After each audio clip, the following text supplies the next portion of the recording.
El Señor nos ha querido que nos encontremos y que celebremos esta Eucaristía gozosa, como son todas las Eucaristías, con una perspectiva especial en este momento que estamos a punto de concluir el año litúrgico. Vamos a celebrar el próximo domingo, el Domingo de Cristo Rey, la culminación del año litúrgico. Fijaros que tenéis aquí, en esta preciosa capilla, coronándola esa imagen de Cristo Rey, de ese Cristo que viene glorioso, como juez de vivos y muertos, tal y como Él nos prometió. Y creo que es un momento para subrayar nuestra esperanza definitiva en el cielo. Fijaros, los 3 últimos domingos del tiempo ordinario leen el capítulo 25 de San Mateo. El domingo 32 del tiempo ordinario lee esa imagen de las vírgenes con las lámparas esperando la llegada del esposo. El domingo 33, que fue el anterior, pues el de la parábola de los talentos, y el domingo de Cristo Rey, que celebraremos, si Dios mediante, termina el capítulo 25, pues con esa gran imagen de Cristo Rey separando a su derecha y a su izquierda a los buenos y a los malos, después de haberles preguntado por el amor. Tuve hambre y me distes de comer, tuve hambre y no me distes de comer. Es el capítulo entero, el 25 de San Mateo, con el que se concluye el tiempo litúrgico de la espera de la llegada de Jesucristo. Y es ese capítulo 25 de San Mateo el que nos tiene que poner a todos nosotros en la pista, en la conciencia de cuál es nuestra meta. Y es un auténtico examen de conciencia el que se nos plantea de si estamos en clave de esperanza. El primero de los evangelios es el de las vírgenes con la lámpara encendida. Entonces la pregunta clave es: ¿yo espero la llegada de Jesucristo?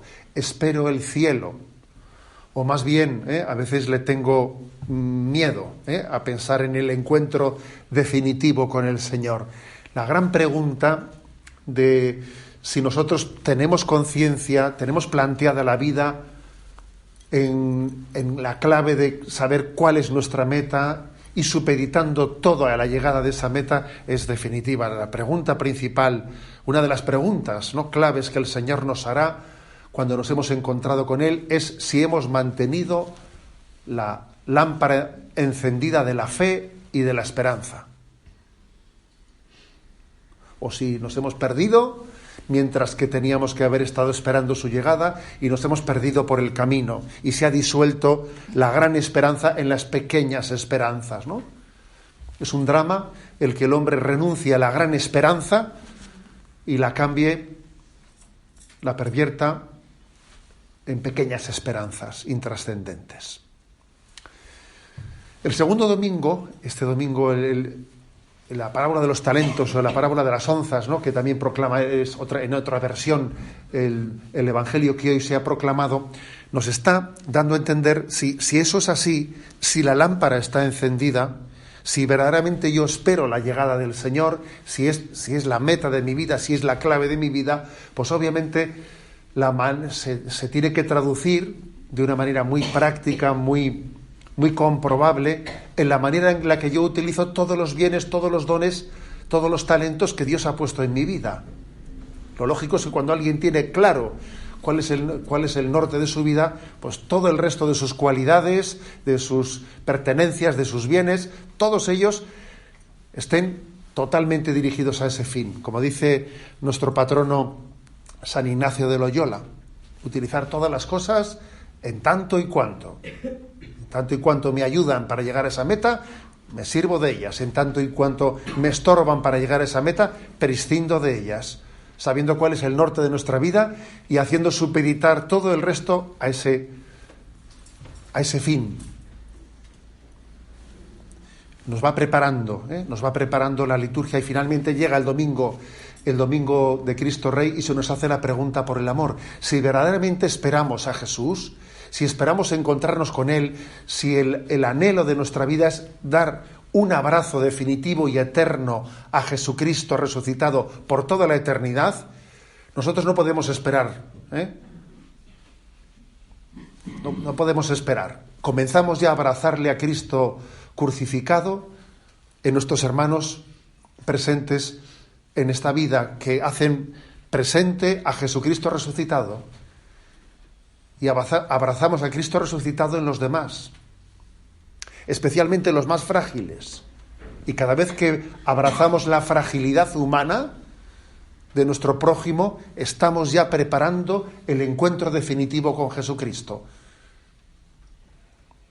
Porque es que el amor no espera, el amor vive el momento presente, haciendo presente la vida eterna en el aquí y en el ahora.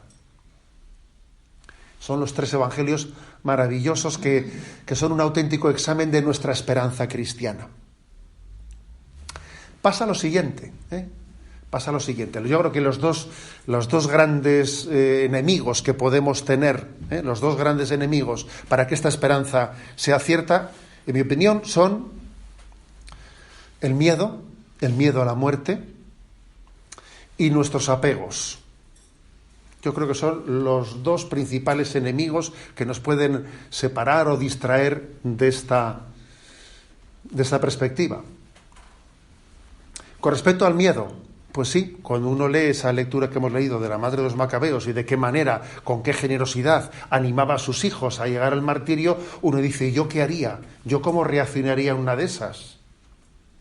Tú imagínate que nos pusiesen una tesitura de esas y dice uno, a ver, yo tendría la gracia de ser mártir en ese momento. ¿Tengo yo madera de mártir? Porque a veces eso de tener madera de mártir, a ver, nadie tiene madera de mártir. A ver, el martirio es una gracia, ¿no? Nadie tiene madera de mártir. Nosotros se compaginan, van de la mano nuestra fragilidad y la vocación al martirio, porque es verdad que la esperanza cristiana tiene un precio, que es el martirio, pero por otra parte no tenemos madera de mártir. Entonces, ¿cómo conjugamos esto? Porque eso es un cierto sufrimiento, ¿no? No tengo madera de mártir y sin embargo tengo vocación de mártir. ¿Cómo se puede tener vocación de algo sin tener madera de ello?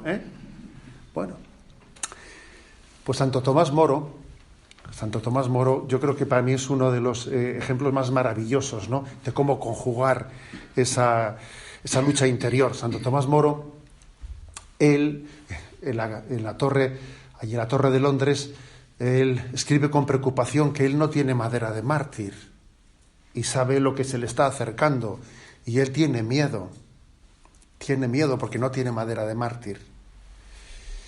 Y llega el momento de dar su testimonio, y cuando se acerca al cadalso en una plaza llena de gente, pues porque el rey quería dar un escarmiento, ¿no?, para que nadie se atreviese, ¿no?, a rebelarse contra ese todopoderoso Enrique VIII, que es capaz de romper con la Iglesia y construirse una Iglesia nueva para llevar adelante, para justificar su pecado, ¿no?, en el colmo de la soberbia. Cuando aquel Tomás Moro, que estaba asustadito el pobre, decía, ¿a dónde voy yo?, ¿no?, tuvo la inspiración de levantar la mano y pedirle al verdugo, porque el cadalso estaba un poquito alto, y le dijo, ¿me da usted la mano, me ayuda usted a subir, que para bajar ya me las arreglaré yo solo? Él le dijo. La verdad es que fue algo tremendo, ¿no? Algo tremendo, que Dios le diese en ese momento la gracia de reírse de él mismo, de reírse de su muerte, de reírse de su debilidad, reírse del miedo que tenía, porque la verdad es que eso lo dijo no porque estuviese exultante. Yo creo que eso salió de él pues porque estaba muerto de miedo, porque era muy frágil, y dijo, en este momento lo mejor que puedo hacer es reírme de mí mismo, reírme de mí mismo, de mi debilidad, ¿no? Porque es a veces el santo sentido del humor, que tiene una gran capacidad exorcizante, pues sí, está como desenmascarando a ese demonio que nos quiere meter miedo, diciendo, ¿dónde vas tú si tú no tienes madera de nada? ¿Qué te crees que eres tú? ¿Vas a ser fiel? Y ese santo sentido del humor que se ríe de uno mismo diciendo, pues si yo no soy nada, ¿no? Es capaz de desenmascarar al demonio que quiere que nos ahoguemos en nuestro miedo, un miedo desde los cálculos humanos, un miedo que no confía en la gracia de Dios. Ese es uno de los enemigos principales, ¿no? Yo creo que es importante que nos riamos de nuestro miedo.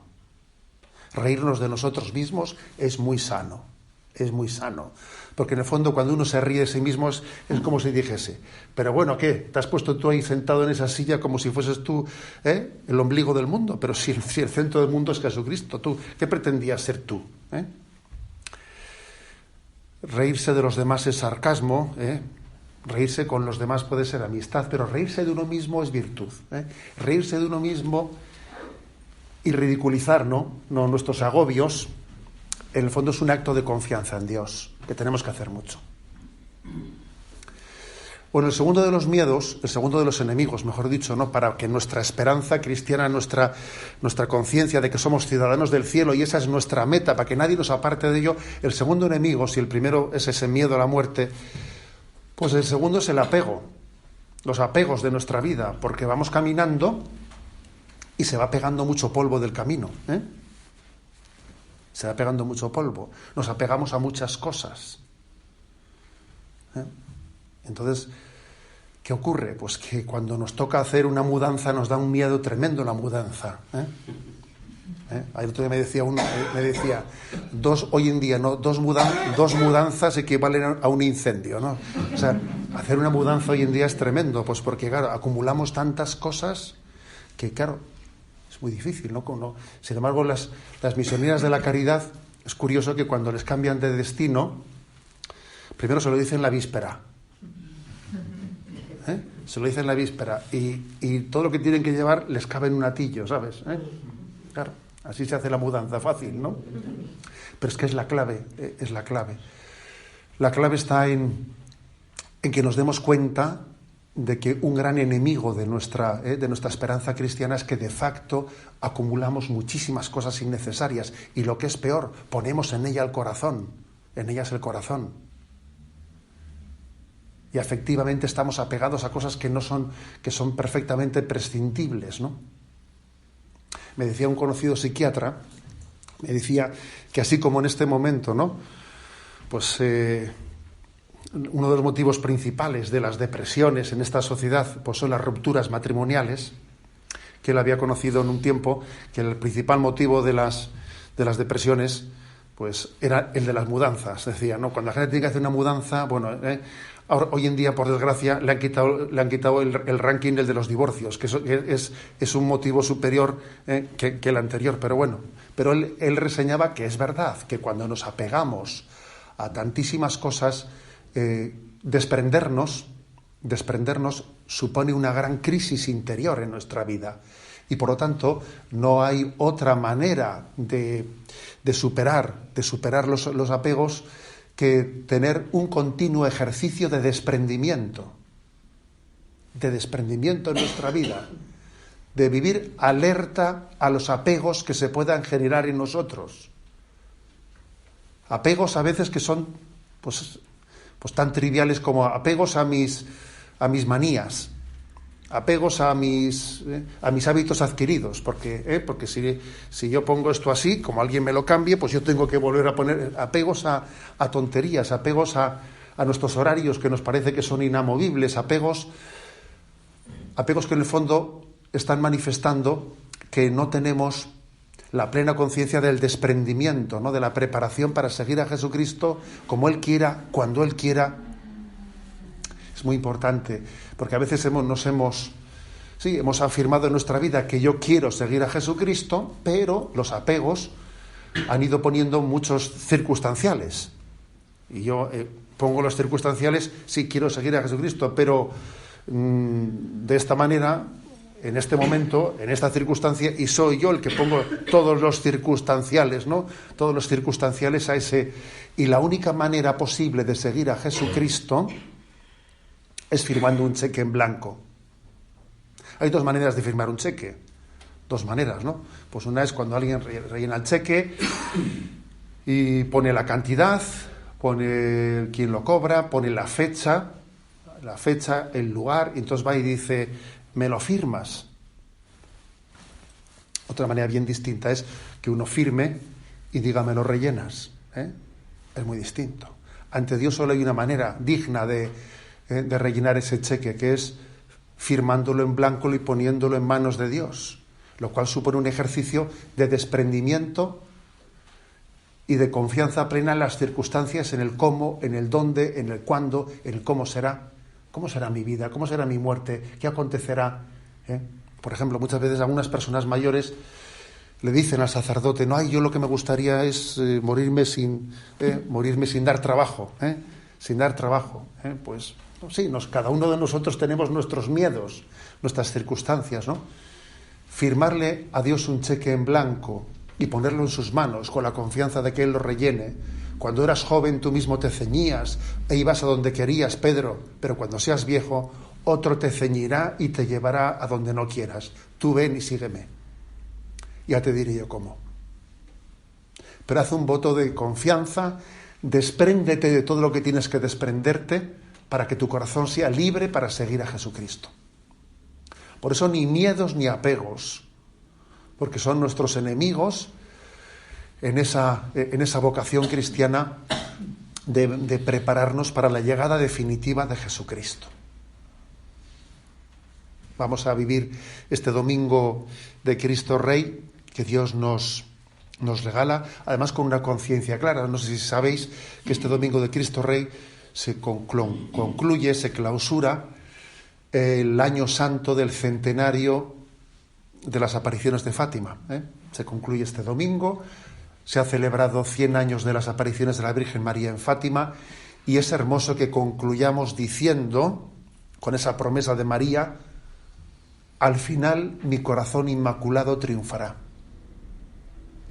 Esa es la esperanza cristiana. Sabemos que el corazón inmaculado de María va a triunfar, que el Señor le ha puesto en sus manos, le ha puesto en manos de su madre esa